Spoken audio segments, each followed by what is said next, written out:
একটা লোক এই দেশটাকে ধ্বংস করে দিচ্ছে, এই মিস্টার আলী রিয়াজ। আওয়ামী লীগ একটা পচা দল, খারাপ দল, নাৎসি পার্টির চেয়েও খারাপ দল, আওয়ামী লীগকে যে সমূলে ধ্বংস করতে হবে, এটা বলার আপনি কে? আপনি সংবিধান সংস্কার করার জন্য নিয়ে আসছেন একজন জার্নালিজমের টিচারকে। তারা যেটা বলে সেটাই বিশ্বাস করা ম্যান্ডেটরি নয়, সেটা বিশ্বাস না করে সন্দেহ করলেও করা যায়। এটা হলো ডক্টর ইউনূসের একটা অর্জন। গণতন্ত্র কাকে বলে? আপনার ইচ্ছাটাই গণতন্ত্র। এটাই ওনার বিশাল অর্জন, যে উনি যা কিছু করেন মানুষ সেটার দিকেই দৃষ্টি চোখ শুরু করে তাকায়। এখন এই অবুঝ শিশু নিষ্পাপ এদেরকে এনে বানাই দিচ্ছেন উপদেষ্টা। বলেন কই যাই? হারুনে হোটেলে দ্বারা এনে 6 জন লোক যে এনে মুচলেখা দিছিল, এই যে আমরা আন্দোলন থেকে প্রত্যাহার করলাম, ওদের এই মুচলেখা কি আন্দোলন প্রত্যাহার হয়েছিল? হয় নাই। কি কারণে হয় নাই? হয় নাই এই কারণে এই আন্দোলনটা ওদের ছিল না। বিএনপি সেভাবে দলটাকে করতে পারে নাই। আমি এটাকে তারেক রহমানের দোষ দিব না, আমি দোষ দিব ওনার সঙ্গে যে লোকগুলি, সিনিয়র যে লিডারগুলি আছে, এটা এই লিডারদের দোষ। এই লিডাররা কেউ এটাকে দল বানাতে চায় না। এক ধরনের মানে আলোচনা কিন্তু হচ্ছে, বিষয়গুলো স্পষ্ট করা হয়নি। যেমন ধরেন, আমি একটা উদাহরণ দিয়ে বলি, নির্বাচনের পর কি হবে? নির্বাচনের পরে যারা নির্বাচিত হবেন তারা কি জাতীয় সংসদে বসবেন নাকি গণপরিষদ সদস্য হিসেবে কাজ করবেন? যে আদেশটা আছে, রাষ্ট্রপতি যে অধ্যাদেশটা আছে, গণভোটের আদেশ যেটা হয়েছে, যদিও সেই আদেশটাকে যতগুলি আইন বিশেষজ্ঞ কথা বলেছেন সবাই এটাকে অসাংবিধানিক একটা বিষয় বলছেন এই গণভোটটাকে। তারপরে ধরে নিলাম যে আপনার সময়ের প্রয়োজনে হয়েছে, কিন্তু সেই আদেশে যে জিনিসটা বলা হয়েছে সেটা হলো নির্বাচনের পর 180 দিন এই নির্বাচিত সংসদ সদস্যরা ওনারা কাজ করবেন গণপরিষদ সদস্য হিসাবে। যদি তারা গণপরিষদ সদস্য হন তাহলে ওনারা সরকার গঠন করবেন কখন? No way. তারা প্রথমত ওই সংবিধান তৈরি করবেন, সংবিধান প্রস্তুত করবেন, অথবা ওনারা জুলাই সনদকে পাস করবেন, অথবা এইগুলিতে করবেন কাজ। তো তখন সরকার গঠনের জায়গাটা কোথায়? একটা দেশ স্বাধীন হয়েছিল এবং যেদিন স্বাধীনতা যুদ্ধে তারা অংশ নেয়, যেদিন তারা স্বাধীনতা যুদ্ধ শুরু করে, তখনই তো একটা বিপ্লবী সরকার ছিল, একটা স্বাধীনতা, আমাদের দেশের একটা, বাংলাদেশের একটা সরকার ছিল কিন্তু ছিল, এবং সেই সরকারটাই তো কন্টিনিউ করছে এবং সেই সরকারটাই কিন্তু গণপরিষদ করেছে। তো এখানেও তো তাই হবে, এখানেও তো একটা এরা তো এটাকে বিপ্লব বলে, একটা বিপ্লবী সরকার তো আছে এখন। দ্বিতীয় স্বাধীনতা, আচ্ছা যাই বলেন আপনি, দ্বিতীয় বলেন তৃতীয় বলেন, তারা তো দাবি করে এইভাবে, এবং তাদের হাতে সব ম্যান্ডেট তারা আছে বলে দাবি করে। তার মানে কি? তারা তো সংবিধান মানে না। সংবিধান মানলে তো গণভোট করতে পারতো না, পারতো না তো। তাদের সংবিধান মানে না কেন? তখন তারা বলে সংবিধান না মানারও এখতিয়ার তাদের আছে, সংবিধান না মানারও এখতিয়ার একটা সরকার তো আছে। তারপর ঠিক আছে, এই সরকারই থাকবে, এই সরকারের অধীনেই গণপরিষদ হবে এখানে। তারপরে যখন নতুন সংসদ বসবে তারা সরকার গঠন করবে। যদি এই কথা বলে, আপনি কিভাবে এটা খণ্ডন করবেন? বোঝান আমারে। তাহলে 12ই ফেব্রুয়ারি যে নির্বাচন হতে যাচ্ছে, সেই নির্বাচনে জয়ী পক্ষ সরকার গঠন করতে পারছে, করবে জুলাই সনদ পাস করার পরে, সংবিধান সংশোধন হওয়ার পরে, তারপরে সেটা 180 দিন অসুবিধা কি আপনার? তারা তো ওই মতলবই করছে, তাদের মতলব বুঝতে আপনি এতক্ষণ লাগতেছে না? আমার সময় লাগার কথা না। বিষয়টি হচ্ছে সরকার ব্যাখ্যা দিয়েছে যে না, একথা ঠিক ভাই যে এই নির্বাচনের পর ইউনূস সরকার আরো ক্ষমতায় থাকবে বা তারা ক্ষমতা প্রলম্বিত করবে, তারা এটা স্পষ্টভাবে বলে দিয়েছে। আমি আপনাকে বলি না, সরকার এই ব্যাখ্যায় কি আপনি আশ্বস্ত? আমি আপনাকে বলি, গত কয়েকদিন ধরে সোশ্যাল মিডিয়ায় আমি একটা কার্টুন দেখতেছি, গত কয়েকদিন ধরেই, 2 দিন ধরে দেখতেছি। কার্টুন হলো অনেকগুলি মুরগি সামনে দাঁড়িয়ে মাথা উঁচুকে দেখতেছে, আর তার সামনে একটা শ্রীগাল দাঁড়িয়ে মাইকে বক্তৃতা দিতেছে। বক্তৃতা দিয়ে সে বলতেছে, আপনাদের ভোটে নির্বাচিত হওয়ার পর আমি নিরামিষ ভোজী হয়ে যাব। ওকে, এবং সব মুরগি দিয়ে বিশ্বাস করতেছে। কিন্তু যে উনি বলেছেন যে আমরা তাদের ভোট দিয়ে যদি নির্বাচিত করি শ্রীগালকে, সে নিরামিষ ভোজী হয়ে যাবে। তো বক্তৃতা, ব্যাখ্যা, তার ব্যাখ্যা যে গ্রহণ করবে সে বুঝবে এই ব্যাখ্যার কি মর্তবা, আর যে গ্রহণ না করবে সে চলে যাবে। এখন ব্যাখ্যা সরকার দিচ্ছে, অসুবিধা নেই তো, ব্যাখ্যা তো হতেই পারে। তারা তো ব্যাখ্যা এটাও দিয়েছে, এই সরকার তো এই ব্যাখ্যাও দিয়েছে যে গণভোটে সরকারি কর্মকর্তারা ভোটের পক্ষে প্রচারণা চালাতে পারে। ব্যাখ্যা দিয়েছে না? দিয়েছে। না দিলে পরে জেলা প্রশাসক কেমনকে তার অফিসের সামনে লাগায় ভোট দিন, কীভাবে সরকারি প্রতিটা অফিসের সামনে ভোট দেওয়ার প্রচার কাজ চলে, কেমন করে চলে, কার টাকায় চলে রে ভাই। এখন ইলেকশন কমিশন বলতেছে যে এটা করতে পারবে না, এটা দণ্ডনীয় অপরাধ, এটা দণ্ডনীয় অপরাধ।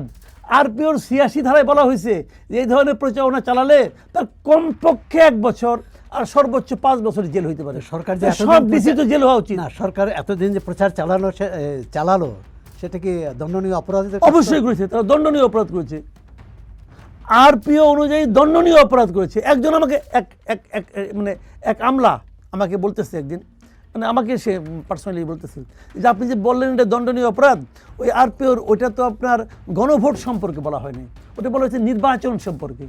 আমি গণভোট কি নির্বাচন না? 1 নম্বর।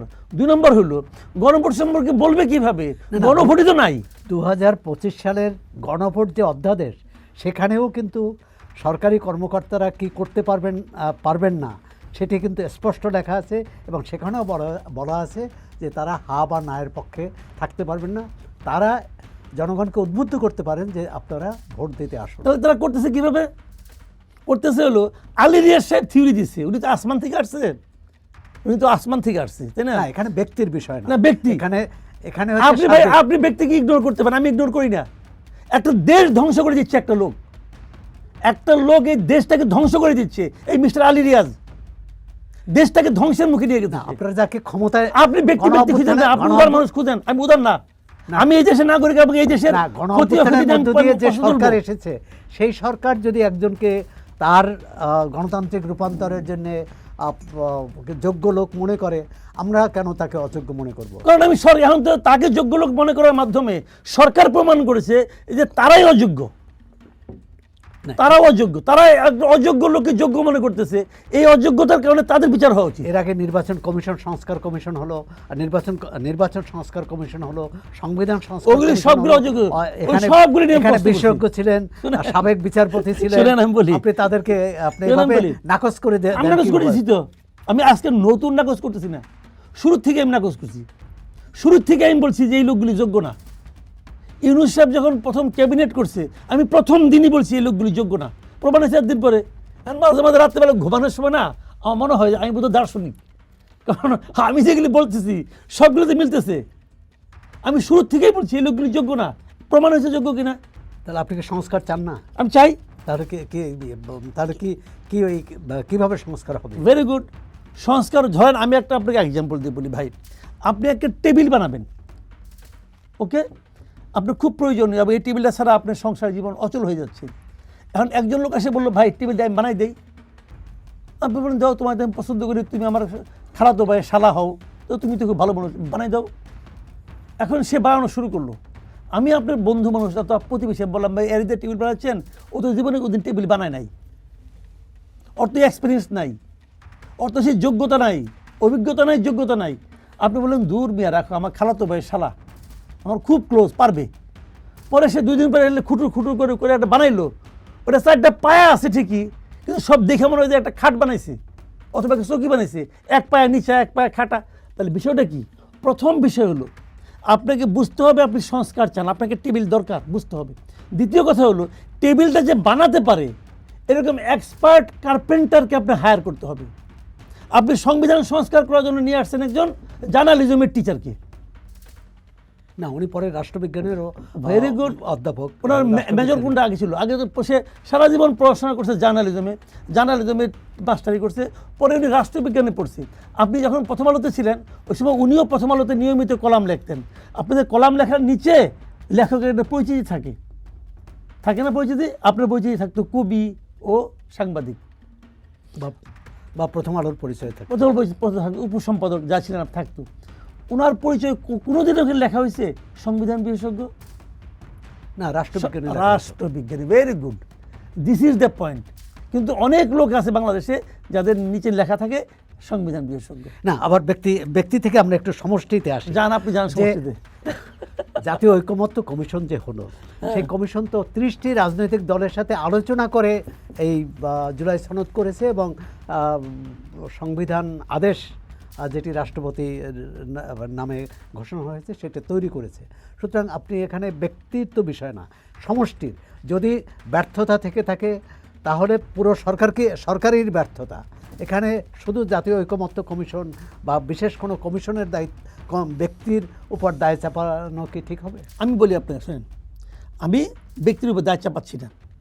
যখন নাকি আলোচনাটা উঠেছে যে আমরা এই গণভোট নিয়ে কি করছি, যখন সেই প্রসঙ্গটা উঠেছে, সেই প্রসঙ্গে বলতে যে আমি বলেছি এই পুরো গণভোটকে দিয়ে একটা সারা দেশের সরকারি কর্মকর্তা কর্মচারীদেরকে দিয়ে এই যে একটা বেআইনি কাজ, দণ্ডনীয় কাজ করানো হচ্ছে, এটার মূল উদ্যোক্তা হলেন আলী রিয়াজ সাহেব। উনি এটা সারা দেশে ঘুরে ঘুরে ঘুরে ঘুরে বলতেছেন এবং অন্য অন্য উপদেষ্টাদেরকে বলাচ্ছেন এবং প্রধান উপদেষ্টাকে উনি বলিয়েছেন ওনার কাজই হলো এই কাজটা করা, এইটাকে বাস্তবায়ন করার জন্য। এবং উনি বলতেছেন, উনি জ্ঞান দিচ্ছেন যে এই 2018 এই নির্বাচনটা, এই ত্রয়োদশ জাতীয় সংসদ নির্বাচন আগের 12টা নির্বাচনের চেয়ে সম্পূর্ণ আলাদা। অনেক কিছু উনি বলতেছেন। কেন বলতেছেন? কারণ উনি এটা মূল উদ্যোক্তা, মূল মাস্টার মাইন্ড উনি। এখন এতগুলি 30টা রাজনৈতিক দল ওখানে ছিল, তাতে কিচ্ছু যায় আসে না, কিচ্ছু যায় আসে না। এই 30টা রাজনৈতিক দলকে সবাই সব বুঝে। এটা হলো কি জনগণ, একটা জিনিস জনগণের জন্য একটা জিনিস যেটা হবে, এটা কেউ উপরে থেকে চাপাই দেবে না, জনগণ বলবে এটা কী হবে না হবে। এবং সেই জন্য জনগণের মতামতটা আপনাকে নিতে হবে। আপনি জনগণের মতামতটা কীভাবে নিচ্ছেন? বলছেন গণভোট। আপনি তো গণভোট করতেই পারেন না, আপনি তো গণভোট করতেই পারেন না, এক নম্বর। কারণ এটা আমাদের সংবিধানেই নাই, তারপরে আপনি করতেছেন। তারপরে আপনার সন্দেহ যে আপনি যদি জনগণ আপনাকে প্রত্যাখ্যান করে, এই ভয়ে আপনি টাকা পয়সা, জনগণের টাকা পয়সা খরচ কইরা টইরা সবকে প্রভাবিত করার চেষ্টা করতেছেন যে হাকে জয়যুক্ত করতেই হবে। এটা আপনি পারেন, বেআইনি কাজ করতেছেন। হা জয়যুক্ত না হলে তো সংস্কার হবে না, আর তাদের আপনি পরিবর্তন হবে না। তখন জনগণ যদি সংস্কার না হয়, তখন বুঝতে হবে এই দেশে জনগণ সংস্কারটা চায় না। ক্লিয়ার? আপনি টেবিলের কথা উদাহরণ দিয়েছিলাম, যদি টেবিলটা জনগণ মানে টেবিলে আপনি ঘরে মনে করেন মেম্বার হলো কি 10জনের মধ্যে আপনি বলতেছেন টেবিল চেঞ্জ করতে হবে, বাকি 9 জন যদি বলে আমাদের টেবিল চেঞ্জ করতে হবে না, তাহলে বুঝতে হবে টেবিল চেঞ্জ না করাটাই ঠিক আছে। গণতন্ত্র কাকে বলে? আপনার ইচ্ছাটাই গণতন্ত্র। 24-এর অভ্যুত্থানের পর তো মানুষ পরিবর্তনই চেয়েছিল এবং সেই পরিবর্তনের নমুনা তো গত 1.5 বছর দেখতে দেখতে টায়ার্ড হয়ে গেছি। আপনি যে পরিবর্তন করতে ক্যাপাবল এবং আপনি যে আসলেই পরিবর্তন চান, যে পরিবর্তন আমরা চাই তার কিছু একটা আপনি 1.5 বছর দেখাইতে পারছেন। আপনি মনে করেন না যে ডক্টর মোহাম্মদ ইউনূস নেতৃত্বে এই সরকার গঠিত না হলে আরো খারাপ অবস্থা? ভাইরে কি হতো না হতো এলাপ করেন না। ডক্টর ইউনূসের নেতৃত্বে এই সরকার গঠন না হলে, ডক্টর ইউনূস প্রধান উপদেষ্টা না হলে আমি এই স্বীকৃতি পাইতাম না যে এই দেশের সমস্ত লোক জালিয়াতের কারখানা করে বসে। না, এই প্রসঙ্গটাই আসছিলাম। আসেন আপনি, উনি সারা দুনিয়াব্যাপী মানুষের কাছে বলে দিচ্ছেন যে আমি এমন একটা জাতির দায়িত্ব নিয়েছিলাম যে জাতির দায়িত্ব ছাড়ার সময় আমার উপলব্ধি হয়েছে এই জাতি হলো একটা জালিয়াতি জাতি। উনি শেষ মুহূর্তে এই কাহিনী বলে আমাদের পুরো জাতিকে শেষ করে দিয়ে যাচ্ছেন। এই একটা লোক। এটা তো পরিহাসও হতে পারে যে যাতে দেশের মানুষ এর থেকে বেরিয়ে আসে, জালিয়াতি থেকে। আপনি আমারে পিঠের উপরে 82 শিক্ষার ঘুষি মেরা আমার মেরুদণ্ড ভেঙে ফেলেছেন, পরে কিন্তু তোমার আমি এটা পরিহাস করছি। আপনার কাছে পরিহাস, কিন্তু আমার কাছে জীবন, আমার কাছে বেইজ্জতি। কিন্তু ইউনূস সাহেব ক্ষমতায় এসেছেন 17 মাস আগে, আর যেসব ক্ষেত্রে জালিয়াতির কথা বলা হচ্ছে, পাসপোর্ট, ভিসা ইত্যাদি, তো বহু বছর ধরে এটা হয়ে আসছে। উনি এটা বলতেন আমি আগে দেখেছি, আমি এসে ঠিক করেছি, উনি বলছে এটা। জানেন এই নিউজ আমি দেখছি আসাম টিভিতে, এখন তো ফেসবুকে সব পাওয়া যায়, ইউটিউব। আসাম টিভিতে একটা অনুষ্ঠান করছে ডক্টর ইউনূসকে নিয়ে, যে একটা সরকার প্রধান নিজেই বলতেছে তার দেশ নাকি জালিয়াতির কারখানা। এখন আপনি বলবেন যে উনি এটা কেন বললেন? বলছেন ওনার বয়সজনিত কারণে ওনার আসতে তালগোল পাকিয়ে গেছে, ওনার ইমিডিয়েট এই পথ ছাড়া উচিত, ওনার বিদায় নেওয়া উচিত, এই জাতিকে রক্ষা করা উচিত। এখন বিদায়ের জন্যই তো নির্বাচন হচ্ছে, তা তো মনে হচ্ছে না। দিয়ে তো ওই যে আপনি যে শুরুতে বললেন যে ওই দিনে কি বিদায় নিবে নাকি আরো 180 দিন থাকবে? না, মানুষের মধ্যে প্রশ্ন আছে, সন্দেহের কথা কিন্তু আপনি উঠাই দিচ্ছেন, উঠাই দিয়ে এখন আপনি আবার কইতেছেন যে আমি কই নাই, এগুলো তো হবে না। আমি বলি নাই তা না, কিন্তু সন্দেহ সংশয় আছে। এখন সেখানে ডক্টর মোহাম্মদ ইউনূসই এই সন্দেহ দূর করতে পারবেন 12 ফেব্রুয়ারির পর নিজে পদত্যাগ করে বা সরকারকে বিদায় দিয়ে। রাইট, আমরা এই প্রত্যাশায় থাকি, আশা নিয়ে থাকি যে উনি করে কিনা, দেখা যাক কি। আচ্ছা, 12 ফেব্রুয়ারি নির্বাচন, এখন নির্বাচন নিয়ে মাঠে নেতারা বেশ সরগরম। এক দল আরেক দলের বিরুদ্ধে অভিযোগ করছে এবং কেউ বলছেন যে দেশ থেকে 2 দিনের মধ্যেই নাকি আবার প্লেনে কোনো কোনো নেতাকে পাঠিয়ে দিতে পারে, আবার কেউ বলছে যে নির্বাচনের পর আর যারা এখন খুব দৌরাত্ম্য দেখাচ্ছে তাদের দৌরাত্ম্য থাকবে না। দেখেন এটা হয় কি জানেন, এরা তো মাঠের প্রতিদ্বন্দ্বী দল, মাঠের প্রতিদ্বন্দ্বী দলটা কিন্তু পরস্পরের বিরুদ্ধে এই ধরনের কথা বলবে। এটা যদি সুইপিং কমেন্ট, আমি নিজে এই ধরনের কমেন্ট পছন্দ করি না। আমার কথা হলো ভাই আপনি যতটুকু পারেন ততটুকুই বলেন, বাড়তি কথা বলেন না। কারণ মানুষ হয় কি এই দেশে মানুষকে বোকা মনে করে, যারা এই দেশে মানুষকে বোকা মনে করে তাদের চেয়ে বড় মূর্খ আর হয় না। আপনি একটা রিক্সাওয়ালাকে বোকা বানাতে পারবেন না, ও আপনার চেয়ে বেশি বুঝে ভাই, যত যাই বলেন সে আপনার চেয়ে কম বুঝে না। তো এখন তারে আপনি বোকা বানায়েন না, তারে আপনি স্বর্গরাজ্যের স্বপ্ন দেখায়েন না। এক নেতা তো আমাদের বলছিল 10 টাকা কেজি ধরে চাল খাওয়াবো, খাওয়াছে, কেউ খাওয়ায় ভাই, কিন্তু যখন বলে তখনই মানুষ বুঝে নিচ্ছে এটা 10 টাকা চাল না, ঘরে ঘরে চাকরি দেওয়ার কথাও বলছিল। চাকরি দিবে, ঘরে ঘরে দিচ্ছে চাকরি। তো এইগুলি যখন বলে না তখনও মানুষ এগুলি বিশ্বাস করে না। মানুষ কখনো এগুলি বিশ্বাস, মানুষ এগুলি জানে যে এগুলি চাপা মারতেছে, এগুলো মানুষ বুঝে। এখন এরা বইলে এক ধরনের বিকৃত আনন্দ পায়, পাক পেতে দেন। এটা তো আমি আপনি একদিনে চেঞ্জ করতে পারবো না, তারা এটা বলবে। কিন্তু মানুষ যে সিদ্ধান্ত দেওয়ার সেটা মানুষ ঠিক সময়ে ঠিকভাবে দিবে, যদি মানুষকে সিদ্ধান্ত দিতে দেওয়া হয়। দিতে তো দেওয়া হয় না। আপনার সংশয় যে দিতে দেওয়া হবে কি? অবশ্যই সংশয়। আমি আপনি উদাহরণ দিয়ে বলি, সব বাংলাদেশে একটা গণতন্ত্র অথবা নির্বাচন কাকে বলে? যে শেষে সমস্ত মানুষকে তার স্বাধীন ইচ্ছা মতো আপনি সিদ্ধান্ত নিতে দিবেন, তার জন্য একটা অনুকূল পরিবেশ তৈরি করবেন। সে যাকে, যে নীতিকে, যে দলকে ভোট দিতে চায় সেই ভোট দেওয়ার সুব্যবস্থা আপনি করে দিবেন। সে একজন হলেও তার নিরাপত্তা আপনি বিধান করবেন। এটি তো গণতন্ত্রের জন্য একটা পরিবেশ তৈরি করা পারছে এই সরকার, পারছে। মিনিমাম 2 কোটি লোক আছে বাংলাদেশে যা নাকি তার পছন্দের ভোটারকে, পছন্দের প্রার্থীকে ভোট দিতে পারবে না। মিনিমাম 2 কোটি লোক আছে। আপনি কী বলেন এটা ভাই? কী বলেন? আরও বেশি হইতে পারে। তো এটা কী বলেন আপনি? আপনি এমন অনেক লোক আছে দিতে কাউকে না করেনি, না করে না। তো এটাই তো সিস্টেম, এটাই তো সিস্টেম। ধরেন আপনাকে আমি বললাম ভাই আমার বাসায় দাঁত খাইতে এসো, আপনি বললেন যাবো, তো আমার তো ডায়াবেটিস আছে, তো একটু দেখেন যেন মিষ্টান্ন জিনিসপত্র কম না থাকে। আমি বললাম ঠিক আছে, কোনো সমস্যা নাই, আসার আগে আপনাকে আমি লিস্ট পাঠাই দেবো, মেনু পাঠাই দেবো। তো আপনার আসার আগের দিন আপনাকে মেনু পাঠাই দিলাম, আইটেম হলো 10টার মধ্যে 10টাই মিষ্টান্ন। তা আপনাকে আমি আজকে দাওয়াত করছি, ভার্চুয়ালি কি আপনাকে আমি দাওয়াত করছি ভাই? কারণ আপনি যেগুলি না খান, যেগুলি খেলে আপনি মারা যাবেন, আমি সেগুলি আয়োজন করছি। তার মানে আপনি বেসিক্যালি আসবেন না। এটা হলো একটা পদ্ধতি, যে পদ্ধতিটা 2018-তে ছিল, যে পদ্ধতিটা 2024-এ ছিল। আর এইবার কি করছে? এইবার দাওয়াতই নাই, তুই আসতে পারবি না। তো আসতে পারবি না তাহলে কী হলো ভাই? আপনি আওয়ামী লীগকে নির্বাচনের বাইরে রাখছেন, টোটালি বাইরে। কেন? আওয়ামী লীগ পচা দল, আপনি কে বলার? জনগণ বলবে। আওয়ামী লীগ একটা পচা দল, খারাপ দল, নাৎসি পার্টির চেয়েও খারাপ দল, আওয়ামী লীগকে যে সমূলে ধ্বংস করতে হবে, এটা বলার আপনি কে? জনগণ। জনগণ বলবে। গণ অভ্যুত্থানের মধ্য দিয়ে নাকি? গণ মানে কি? গণ মানে কি ডক্টর ইউনূস? না, গণ মানে কি আলী রিয়াজ? গণ মানে এই দেশের জনগণ। গণ মানে তো জনগণকে বলতে দেন। জনগণই তো সাবেক সরকারকে বিতাড়িত করেছে। ওকে, আবার জনগণই আবার তাকে ফাইনালি ইলেকশনে বিতাড়িত করবে। জনগণের উপর ডিপেন্ড করে না। আপনি জনগণকে ভয় পাচ্ছেন কেন? জনগণকে আপনি ভয় পাচ্ছেন, আপনি সিদ্ধান্ত দিচ্ছেন। যারা সিদ্ধান্ত দিচ্ছে এদের কয়জন লোক ছিল এই আন্দোলনের সঙ্গে? আলী রিয়াজ ছিল, মনির হায়দার ছিল, কে ছিল বলেন আপনি? কে ছিল? এই নূরজাহান বেগম ছিল, ডক্টর ইউনূস ছিল, কে ছিল বলেন আপনি আমাকে? এগুলি ফালতু কথা না। এদের যারা নিয়ে এসেছেন তারা তো ছিলেন। তো কি হয়েছে? এদের কে নিয়ে আসছিল? যারা নিয়ে আসছিল তারা কি লিডার? আমি এটা আগেও বলেছি, আবারও বলি, তারাই কি গণ আন্দোলনের মূল লিডার? মূল লিডার না। এই গণ আন্দোলনটা করে, এটা হলো গণ অভ্যুত্থান ছিল। এই আন্দোলনের মূল সৈনিক ছিল দেশের সাধারণ মানুষ। শুনেন, আমি একটা উদাহরণ দিয়ে বলি। আপনি এখানে দেখেননি, আপনি হারুনি হোটেলে দাঁড়ায় এনে 6 জন লোক যে এনে মুচুলেখা দিছিল, এই যে আমরা আন্দোলন থেকে প্রত্যাহার করলাম, ওদের এই মুচুলেখা কি আন্দোলন প্রত্যাহার হয়েছিল? হয় নাই। কি কারণে হয় নাই?